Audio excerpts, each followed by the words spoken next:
தம்பி நீ வா, நாங்க இருக்கோம். விஜய் தம்பி நீ வா, நாங்க இருக்கோம். அண்ணா நீ வாடா, நாங்களா இருக்கோம். நண்பா நீ வா நண்பா, நாங்களா இருக்கோம் சொல்லி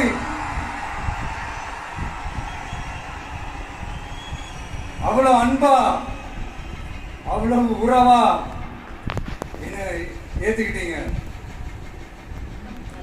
இந்த நேரத்தில் இதை நான் சொல்லணும்.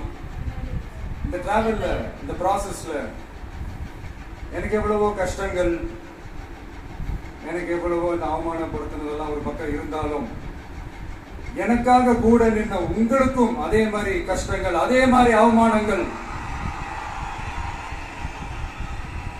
அதையெல்லாம் நீங்க பெருசா எடுத்துக்காம, அதையெல்லாம் நீங்க பொருட்டாவே எடுத்துக்காம, என்னோட வலிகளை, என்னோட வேதனைகளை உங்களோட தான் நினைச்சு என் கூடவே நின்று இன்னைக்கு சி ஜோசப் விஜய் எனும் நான்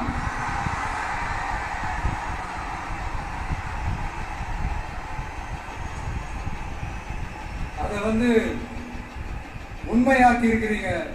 உண்மையிலே என்ன சொல்றதுன்னு எனக்கு தெரியல. என்னுடைய உறவுகளே, என்னுடைய சொந்தங்களே, நான் ஒன்றும் தேவ தூதெல்லாம் கிடையாது. நானும் ஒரு இயல்பான ஒரு வாழ்க்கை வாழ்ற ஒரு சாதாரணமான மனுஷன் தான். நான் முன்னாடியே சொன்ன மாதிரி அது செய்வேன் இது செய்வேன் பொய்யான வாக்குறுதிகள்லாம் கொடுத்து உங்களை நான் ஏமாற்ற மாட்டேன். எது சாத்தியமோ அது மட்டும்தான் நான் செய்வேன். இம்மிடியா உங்க மனசுல ஒரு கேள்வி ஒண்ணு வரலாம், அப்ப சாத்தியம் இல்லாததை செய்ய மாட்டாங்களா, செய்ய முடியாதா அப்படின்ற ஒரு கேள்வி ஒண்ணு வரலாம். இத்தனை கோடி மக்கள் என் கூட இருக்கும் போது எது வந்தாலும் பார்த்துக்கலாம், என்ன வந்தாலும் பார்த்துக்கலாம் அப்படின்ற அந்த கான்பிடன்ஸ் என் மனசுல இருக்கு. இன்னொரு விஷயமும் நான் இங்க சொல்லணும். இன்னைக்கு நம்ம தமிழ்நாடு கவர்மெண்ட் இருக்கிற அந்த நிலைமையை பத்தி நான் உங்ககிட்ட நான் சொல்லணும். கிட்டத்தட்ட 10 லட்சம் கோடிக்கு மேல கடன் வாங்கி வச்சுட்டு போயிருக்கிற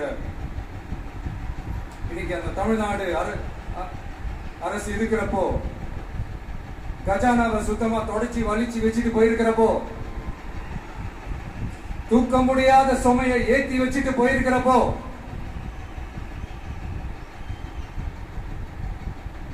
அப்படிப்பட்ட ஒரு நிலைமையில தான் இந்த பொறுப்பை நம்ம கையில் எடுத்திருக்கிறோம். உடனே நீங்க நினைக்கலாம், என்னடா இவர் ஏதோ பொறி வச்சு பேசுறாரு அப்படின்னு. அப்படிலாம் எதுவுமே கிடையாது. உள்ள போய் பார்த்தா தான்